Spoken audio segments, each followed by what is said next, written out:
Hello my YouTube family, সবাই কেমন আছো? আশা করছি ভালো আছো। আমি হলাম মাধবী চকোওয়ার্ল্ডের তরফ থেকে। আজকে আমার সকাল সকাল একটা কেকের অর্ডার আছে। একদম সকাল 7টার মধ্যে আমাকে কেকটা ডেলিভারি দিতে হবে। তাই আমি ভোর 5টার সময় তাড়াতাড়ি করে উঠে যেই আমি দেখলাম জানলাটা খুলতেই দেখছি চারিদিকে বৃষ্টি হয়ে ছয়নায় হয়ে আছে। তো আমি কিভাবে যাব, আমার একটু টেনশন তো হচ্ছিলই। আর তার সাথে কেকটা ছিল আবার এডিবেল এডিবেল কেক না, বর্ষাকালে করতে ভীষণ সমস্যা হয়, কেননা তাড়াতাড়ি সেটা গলে যাওয়ার একটা ভয় থাকে। তাও আমি চেষ্টা করছিলাম যাতে রাত্রিবেলা এডিবেল কেকগুলোকে বানিয়ে রেখে দিয়েছিলাম। এই হচ্ছে সেই ল থিমের।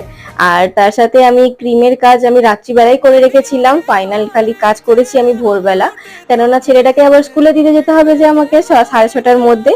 তো সেদিক থেকে রেডি করে এদিকে আমার কেক মোটামুটি রেডি হয়ে গেছে। কেকটা তোমাদের কেমন লাগলো অবশ্যই কিন্তু আমাকে কমেন্ট করে জানিও, ভালো লাগলে অবশ্যই লাইক কমেন্ট সাবস্ক্রাইব করে দিও। রাধে রাধে।